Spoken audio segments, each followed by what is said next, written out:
You know, that wasn't an All-Ireland winning performance. Probably should have won the game based on their second half performance. Is it a step too far to say it was the performance so far of the World Cup? Maybe not. OTB AM's performance rankings with Gillette. I'm scratching my head. That performances was just lacked that intensity. So of a Sunday evening, you can head over to our Instagram and put stuff in the box that you think is going to be in the green, in the red, or in the amber. Bobby Dwyer is a little bit late. He's only coming to us now. If Hyun-Ming's Son isn't in the green, there will be riots in North London. Is he going to be in the green? Not actually. I didn't even think about it. Yeah, we spoke about his, his He's back. Yeah, reports of his death have been greatly exaggerated type thing on Saturday. We spoke about it with JD, obviously our resident Spurs fan, and Bobby Dwyer likes to think he's our resident Spurs fan. His stats have kind of fallen off a cliff this year. Because we made him our resident Spurs fan. But anyway, go on. His stats had obviously fallen off, his dribbles and I think he is one of these players. He plays with a smile on his face, and his smile had kind of rather gone, but it's back, as were the goals. He even got a controversial sort of... did he do his national service, or did he get away with not doing it? Not sure about that. At least he's not living in the north of the old country. He did it, Colin says. Colin says he thinks that even his national service couldn't take a smile off his face. Yeah. I wonder how bad it was for him. You know, was it like basically lying on the couch watching people do work? Look, I'm a footballer, now I can do here. It's not my fault. Yeah. The smile is back, if not for Brendan Rodgers. No, the smile is not back for Brendan Rodgers. Is he in the red? So the way this works is people are in the red, the amber and the green, and you tell us, Johnny, who's in the amber, who's in the red, who's in the green. We'll start with the red, though. Who's in the red?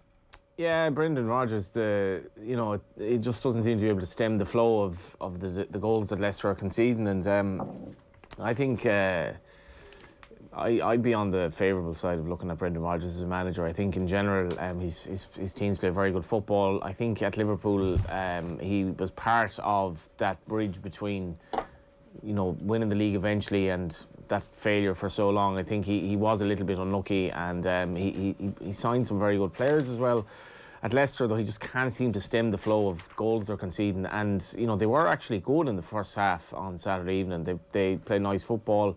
James Maddison says after the game, it's on the players. Usually when you hear that, the manager's going to go soon, and it doesn't look good.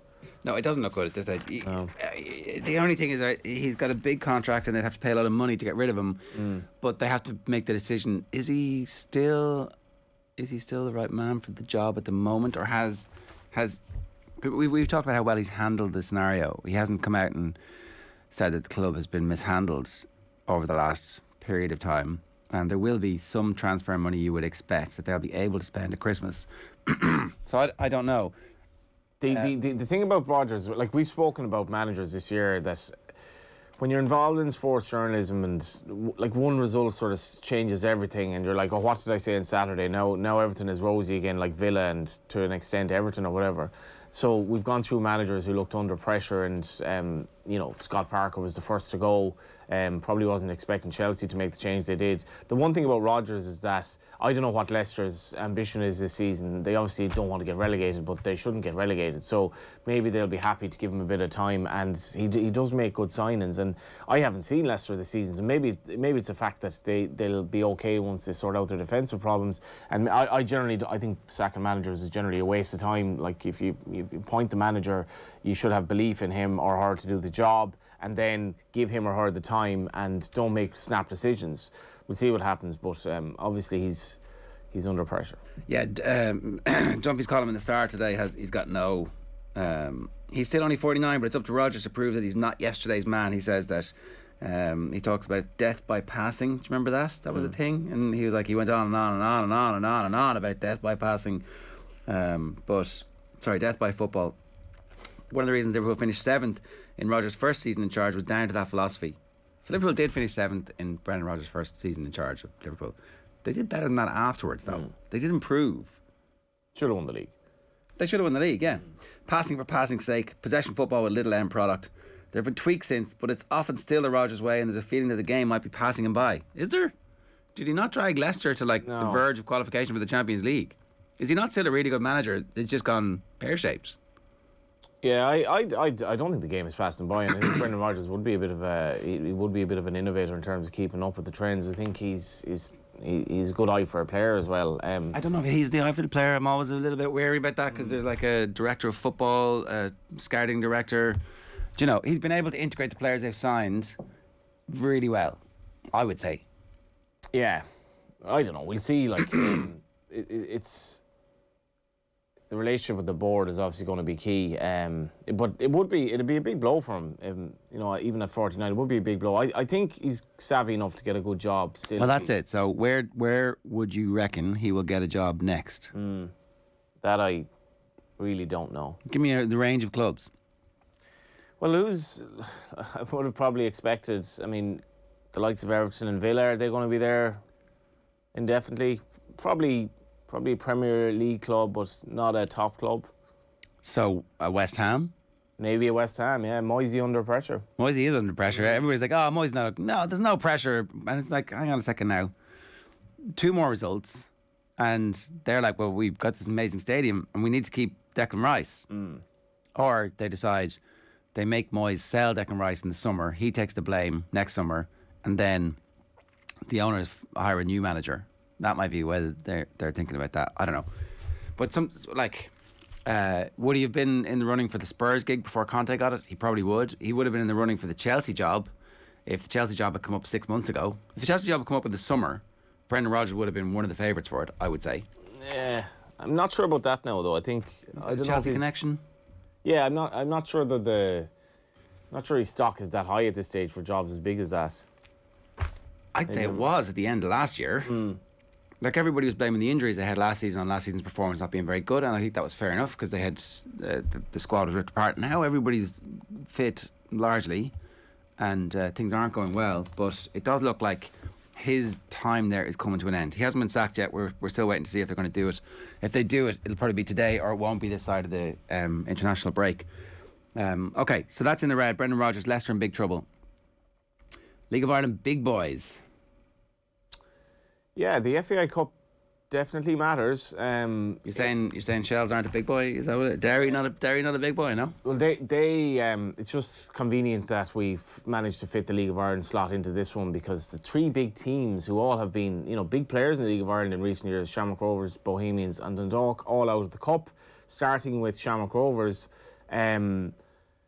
Yesterday, I would give them a bit of a pass on because Derry were hot favourites to win the game, which is very rare, against Shamrock Rovers, and Derry were outstanding. Why were they favourites? Because they 5 games on the bounce without conceding, winning going into the game, 5 wins on the bounce without conceding going into the game. They have a midfield 5 now that to me looks as good as you've seen in the League of Ireland. It's Patrick McElhenney, who was outstanding yesterday, has been made captain. Will Patching, fantastic footballer. Diallo, who they got from Man City, who I hadn't seen, and I'm like, ex-Man City, kind of a exotic name. He's going to be really flashy, but he's more like a Toure type player. He's like, this is the first time I saw him play, and it was on TV, so maybe I'm making a snap judging. He looks like this kind of unique midfielder who's just strong and can kind of control aspects of a game that we don't have in the League of Ireland. Cameron Dummigan, I know Rory Higgins thinks he's up there in terms of the players of the season, full stop, and he probably is. Outstanding again yesterday. Rob Jack Byrne, blind at one time the first half. Jack had a frustrating day, and then you add in Michael Duffy. Jamie McGonigal, who'd been on a terrible run of form goals-wise, gets the goal. And then Rovers are down to 10 men. I thought it was a harsh red card. Will Patching, penalty to win the game. Hits the bar. Rovers come back, showed a great attitude. Really, really against the odds. Forced extra time, but they were tired. Rovers, I wouldn't give them so much of a pass on the again performance last week. I think they're giving up terrible goals in Europe, and they really have to stem the flow of that there, because they're better than that, and they're giving themselves no chance with the goals they're giving away. That's Rovers. Bows were pathetic against Shelbourne yesterday. Their season is done in the middle of September. They're miles out of it in the race for Europe. Keith Long obviously left 2 weeks ago. There was an initial reaction when they beat Shamrock Rovers, but they haven't really followed that up. And if you read Aidan Fitzmaurice, who obviously would have a soft spot for Bows in the Independent, he doesn't mince his words. So they're done. Embarrassing was how Derek Pender described them. Yeah, and I think Jordan Flores apologising to fans. They made a quadruple sub at half time. Sounds like something you'd be ordering at lunch. Like, they made a quadruple sub and it made no difference. Which I'm not sure I've seen that before at half time. Maybe I have, but anyway. So the atmosphere at Talca Park, the Griffith Avenue Mile was on yesterday, so there was like 2,500 people on the streets, 1,500 running it and another 1,000 supporting people. And the atmosphere was absolutely sensational. That was yesterday afternoon around about 3 o'clock. And then after it was over, you could hear this crazy noise coming. I was like, what's going on? It's like, it's a cup. Yeah. Because obviously, Talc is never really used on a Sunday. So where's the noise coming from? It sounded like Croke Park noise. It was that good, the atmosphere. Yeah, and Talca, like I used to live opposite Talca when I was in college, and like it hasn't changed all that much, but it's a really atmospheric ground, and there, but for the grace of God, it would have been gone and turned into housing. We need houses, but I think we need Talca Park going forward as well, and I'm glad that's saved. It's a really, really atmospheric ground, and Rovers obviously and Bows out of the cup, Dundalk out of the cup as well. Ger, coughing up a bit like Brendan Rodgers and Leicester at the minute, just coughing up so many goals, and they'd started the season quite well. They went on this great run of form where they looked like they were in the title race for one moment, and then they've just started. I was just thinking of this. They lost Connolly, who they'd signed, the Monaghan boy. They'd signed him. They lost him. Derry signed him, and I was thinking of this when I was in bed last night. Do your stats in the morning. What's Dundalk's record since Connolly left, and what's Derry's record since he joined Derry? Unfortunately, I completely forgot about that until now. There you go. Safe to say, he's made a big difference to both. Dundalk's defence, has... You're more an eye test man anyway, rather than a stats man. Isn't that right, Johnny? Yeah. You're all about the feel. How does he make you feel watching him play? You feel good. How does it... Yeah. It is a bit about feel. I should have done my research. I just forgot. I don't know what came over me. I started reading about climate change or something. Hey, so that's Dundalk. You're mourning the passing of Her Majesty. Well, I mean, she was 96. Like, honestly, it's not really a big news story. 96-year-old woman dies. World is about to end because of fossil fuels, but 96-year-old woman. I find it astonishing. I don't know what you think. Like, get over it at this age.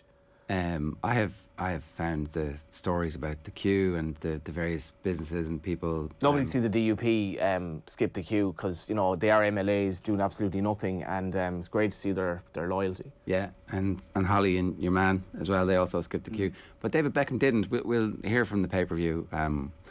I think it was Dion who nailed it yesterday, talking about Beckham and his public image, which obviously has taken an absolute battering because he's taken all that money from Qatar.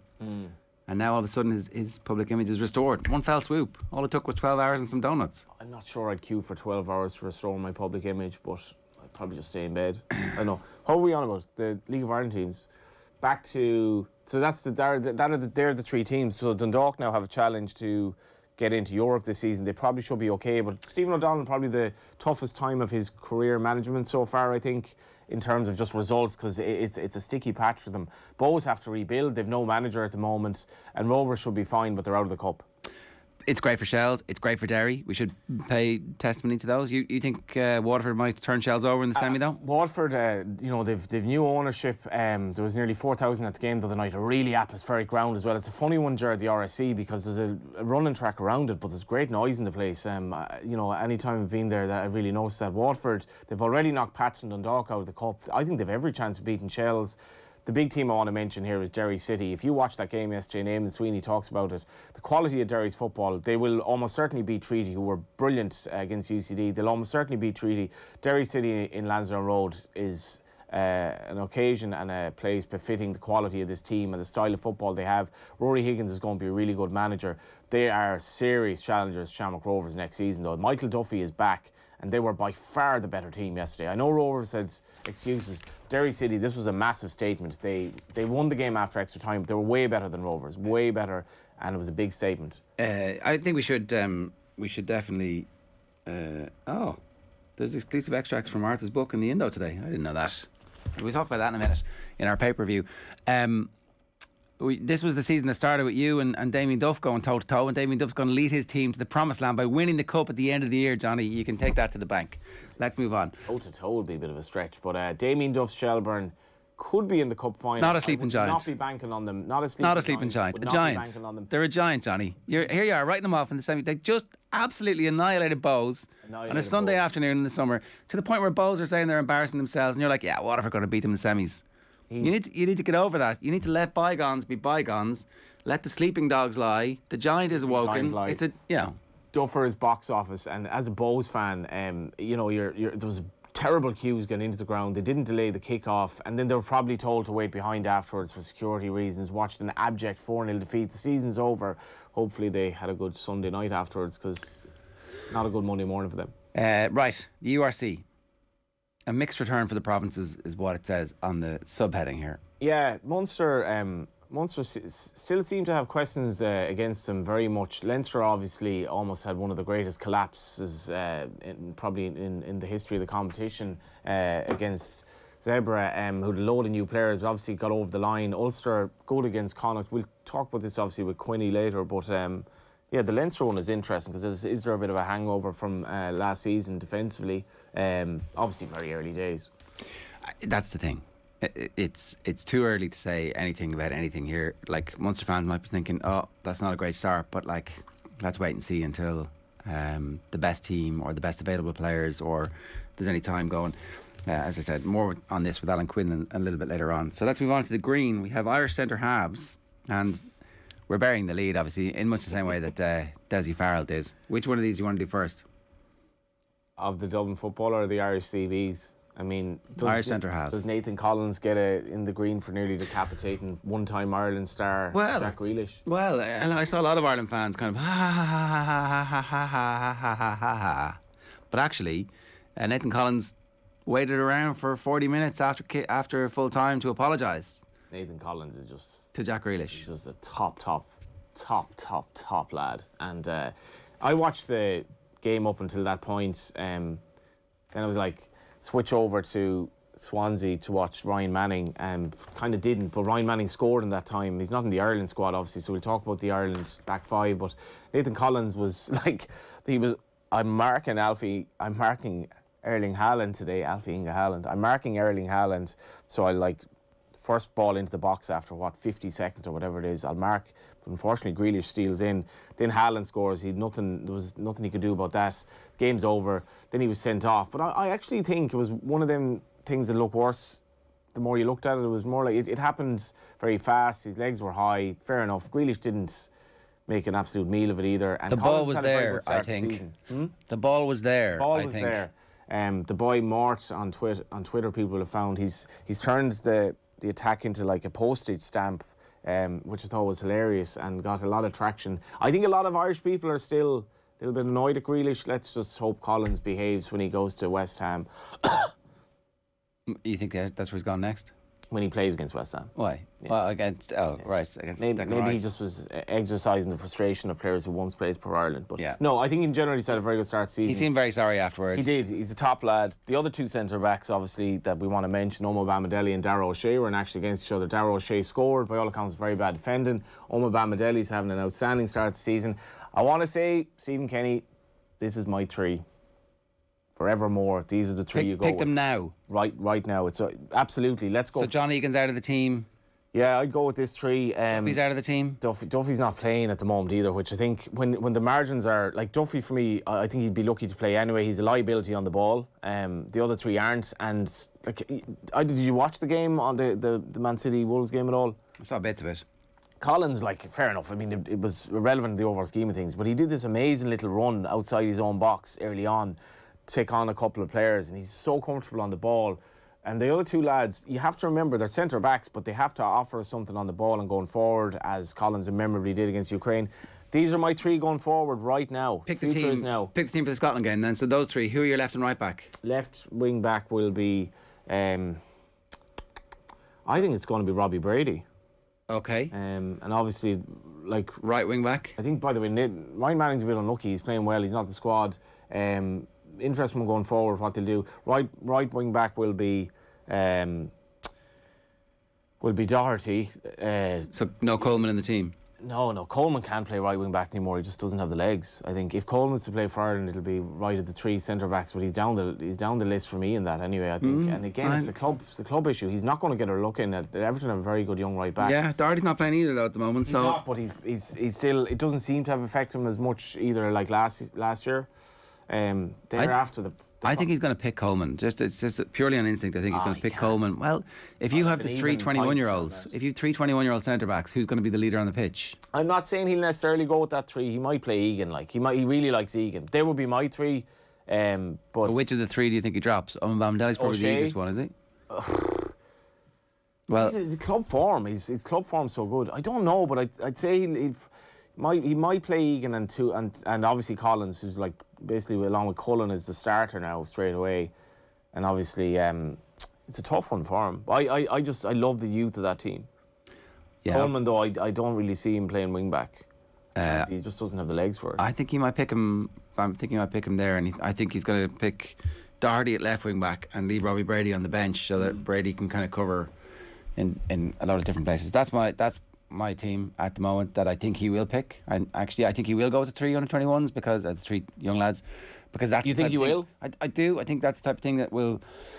You can point to, this is my team for the future, and look what we're doing here. Like, and also, like, the Nations League is very important, but it's also not the be all and end all. The other thing is, if you've Robbie Brady and Doherty as your wing backs, these are seriously good footballers. Like, they're not even, like, defending is kind of part of their artillery now, but we'll play a lot of nice football. In midfield, then Cullen, this is a tough one. Maybe Nice. I see. Is he going to pick Jason Knight from League One?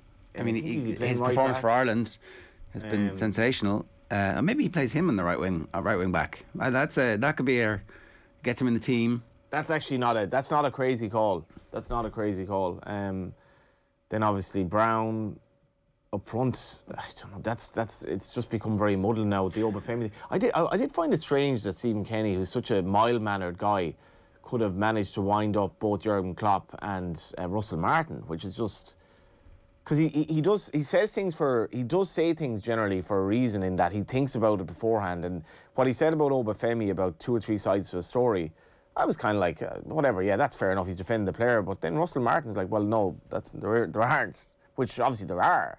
But like, why did he say it? What did Martin say? Sorry, just like, well, fill people in on this.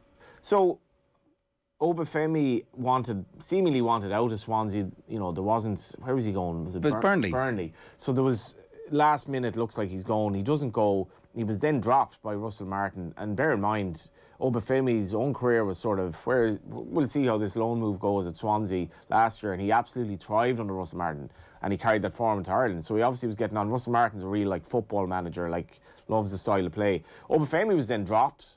He's like, we can't play him until he kind of gets his head right.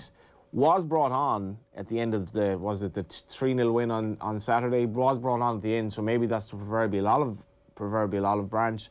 But Stephen Kenny in his press conference said there are 2 or 3 sides to the story why Obafemi isn't playing. For me, that's, I'm going to defend my player here. Yeah. Obafemi has his own version. He obviously wanted to leave. And I think they wanted to sell him. Evaluation, blah, blah, blah. Yeah. So, but Russell Martin wasn't happy with that. Interestingly, seemed to compare, I may be paraphrasing here, but seemed to compare the attitude of Obafemi somewhat to Ryan Manning, the Galwegian, who I still reiterate isn't in the Ireland squad, which I think is a little bit unfortunate. The left-back situation is a bit mad now, Ger, because I think Enda Stevens is under serious pressure there. Yeah, no, for sure. All right. And again, I don't know who starts up front. Obafemi and Parrott, maybe, the non-goal scoring, but playing well centre forward. Yeah. Yeah. Well, certainly they've done well for Ireland recently, so maybe that's what managers remember. In the green this morning, which may have a long-term impact on the power rankings. Dublin football. What happened yesterday?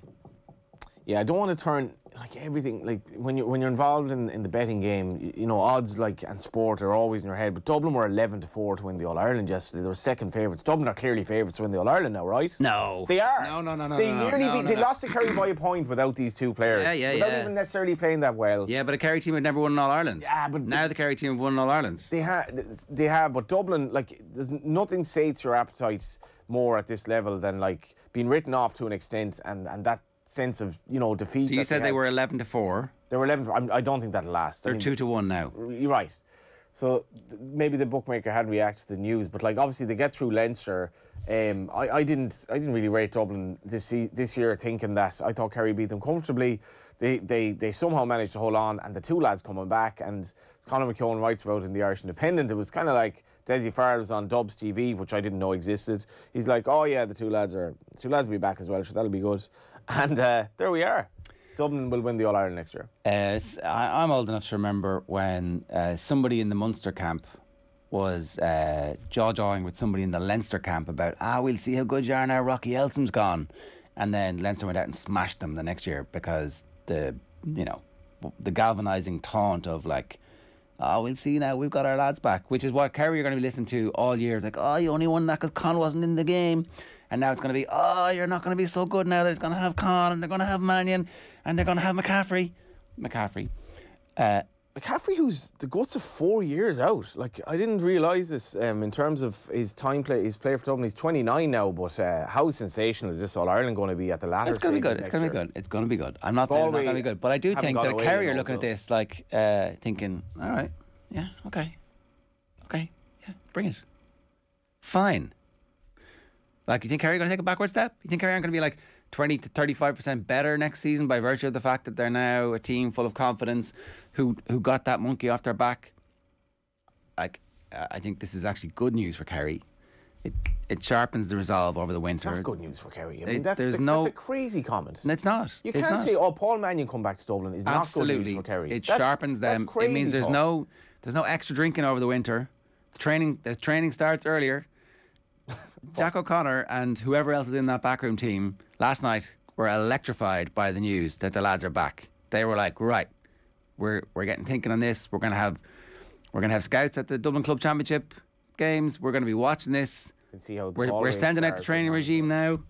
The pre-season, the end of it, it's all moving forward a couple of weeks. Crazy talk. No, this is perfect. The one aspect of Dublin, though, some of their marquee players weren't the players they were probably last year, and that's nothing to do with the two lads. So, they didn't really look the Dublin team they were, but no. Mannion being back and McCaffrey... It's also good for Dublin. Don't get me wrong here. It's also I good think for it's Dublin. good for Dublin that two of the best players we've seen are back in the team. Yeah. And it's massive for Desi Farrell. I mean, we haven't heard much from him since the Kerry game, but Desi must be smiling into his proverbial... We haven't heard anything from him since the Kerry game. That was his first... He's delighted with life. Dublin win the All-Ireland next year, possibly beating Galway in the final. Okay, that's your prediction. Mine is that it's going to be It'll probably be Dublin Kerry final. Yeah, wouldn't that be good? Don't we deserve some nice things in our lives? We do. Hopefully it'll be in August as opposed to in July. Right, that is this week's episode of the Gillette Labs Performance Rankings. OTB AM's Performance Rankings with Gillette.